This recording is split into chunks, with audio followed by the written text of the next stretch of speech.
Mtazamaji wa DJ TV, utakuwa nami kwenye kipindi chetu Sauti za Fikra.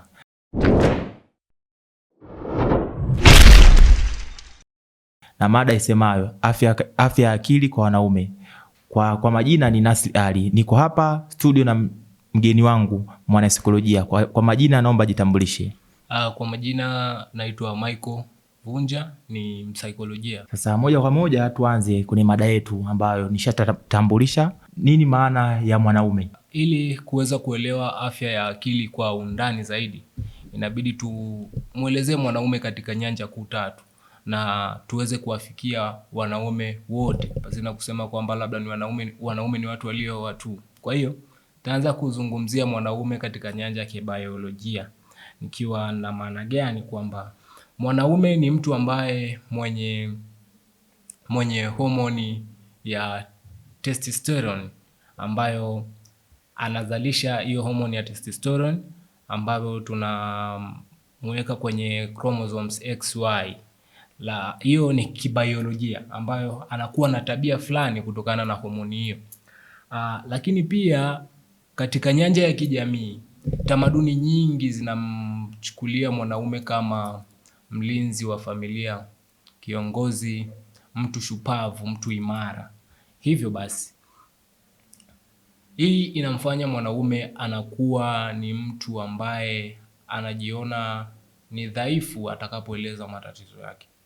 Lakini pia tukiangalia katika nyanja ya kisaikolojia ambayo ndio tuko nayo hapa, mwanaume ni mwanadamu ambaye ana hisia kamili kama vile huzuni, kupendwa, hofu, uoga, na si udhaifu, na ni hitaji lake pia kuonyeshwa faraja pale anapokuwa anapitia changamoto mbalimbali katika maisha.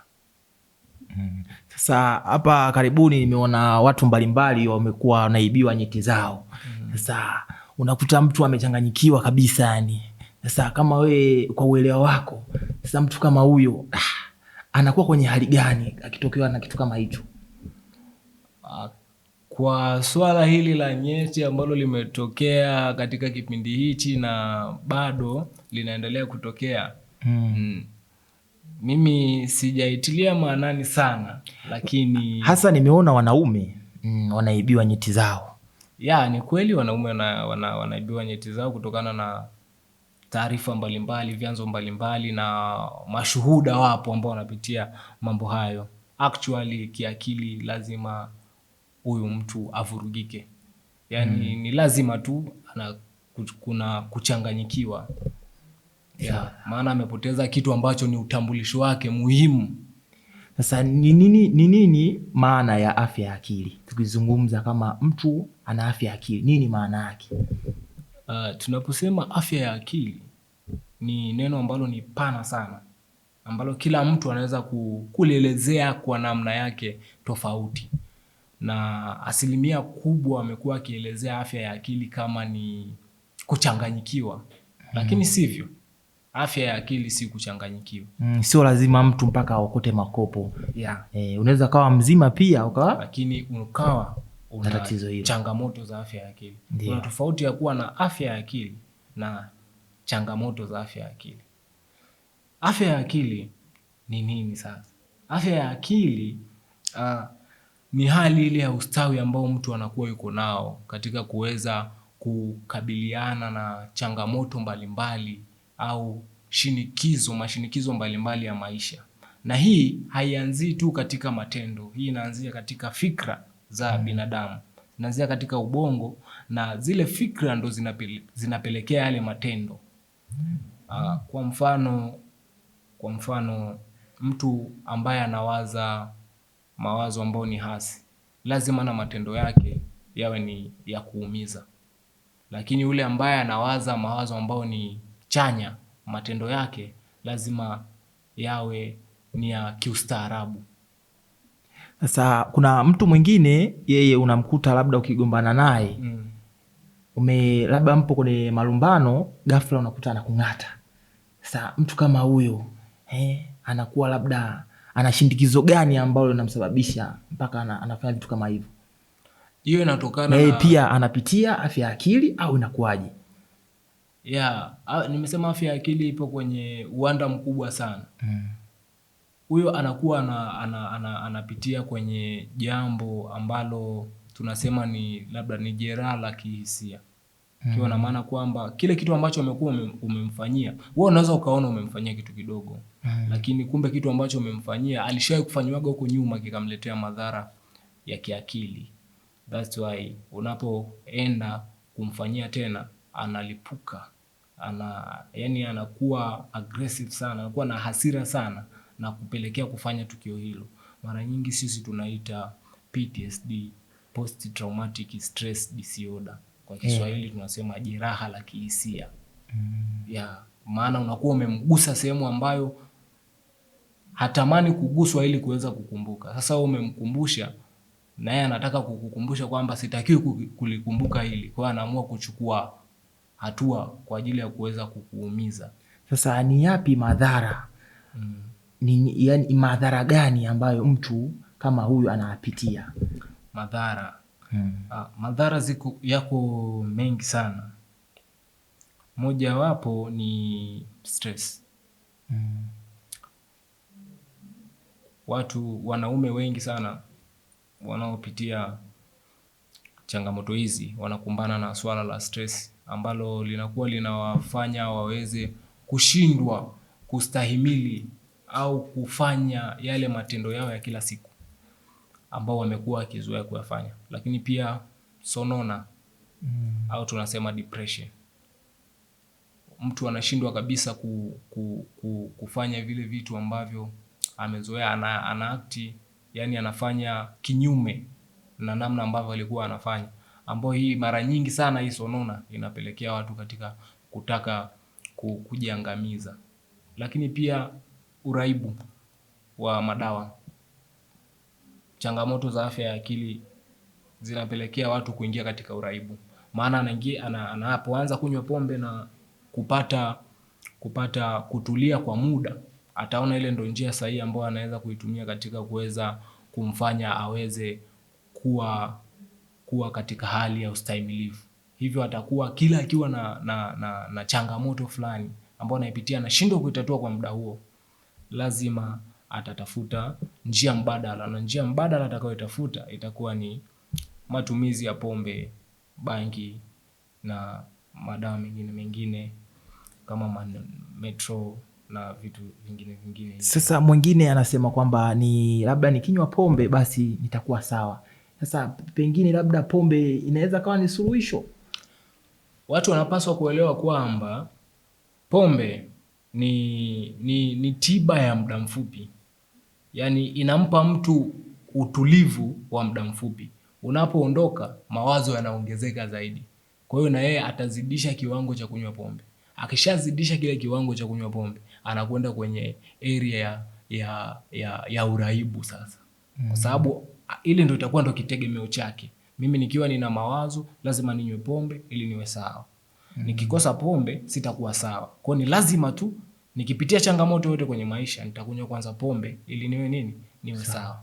Ila baada ya dakika kadhaa ile pombe kuisha kichwani, yale mawazo yanarudi kama kawaida.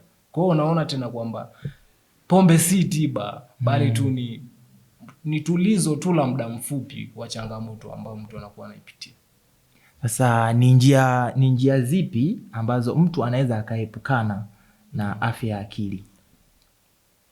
Njia zipo za aina nyingi ambazo watu wanaweza kuzitumia katika kuweza kuepukana na hizi changamoto za afya ya akili.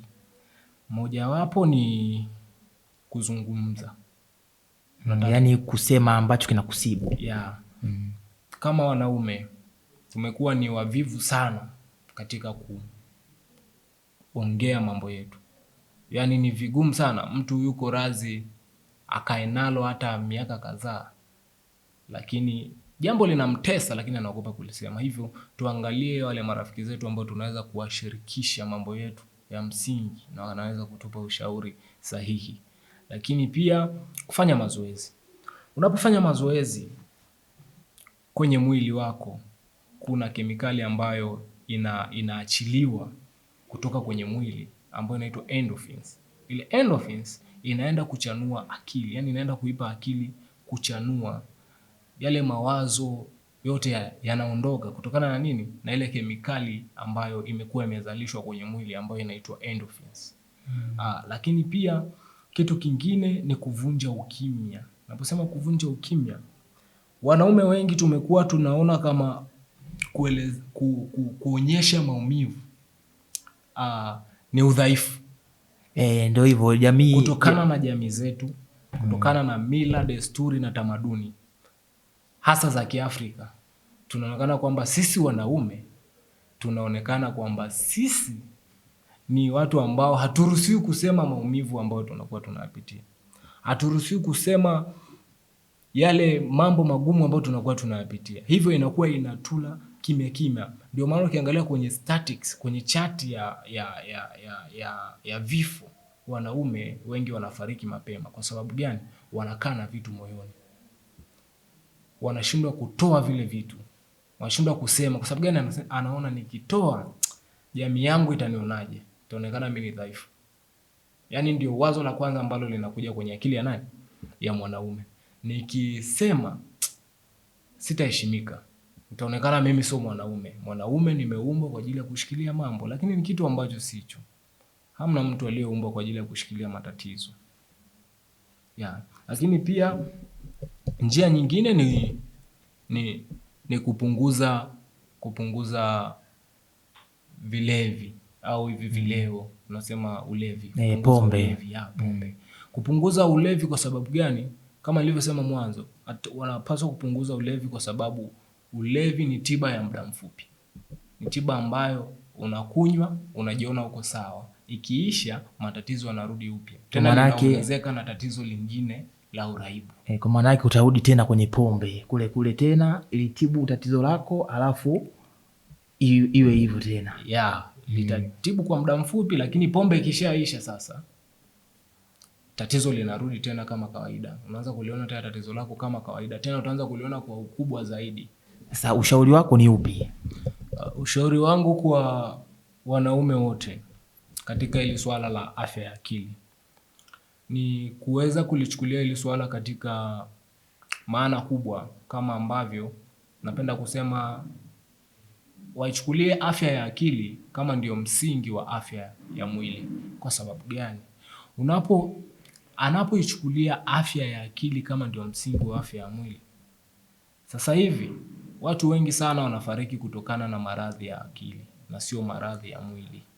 Hivyo basi wanapaswa kuwa makini sana katika kuhakikisha kwamba afya zao za akili zinakuwa imara kuliko afya zao za mwili, kuliko ambavyo walikuwa hawajali huko nyuma afya zao za nini?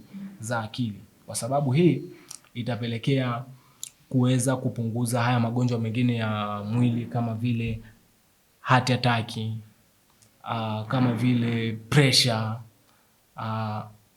na magonjwa mengine mengi ambayo ni sugu ya mwilini. Lakini pia niwakumbushe na niwaombe kwamba tarehe 25 mwezi wa 4 kutakuwa na Men's Talk Conference inayohusisha wanaume na afya ya akili. Kwa hiyo hapa amepata madini machache, lakini atakaposhiriki hapo atapata mengi zaidi na ataelewa zaidi na zaidi kuhusiana na afya ya akili. Basi kiupekee mimi kwangu unaona umenitibu, pia hata mtazamaji wetu unaona pia amepata kitu, na hakika basi na mimi nitakuja kwenye hiyo conference. Ulikuwa nami mtangazaji wako Nasri Ali kwenye hichi kipindi chetu cha Sauti za Fikra, na kupitia mada yetu isemayo afya ya akili kwa mwanaume, na nilikuwa hapa studio na mwanasaikolojia wetu. Kwa majina ni Michael Vunja, kama ndio nilivyojitambulisha awali, ni msaikolojia. Basi mwisho wa kipindi hichi pia ndo mwanzo wa kipindi chingine.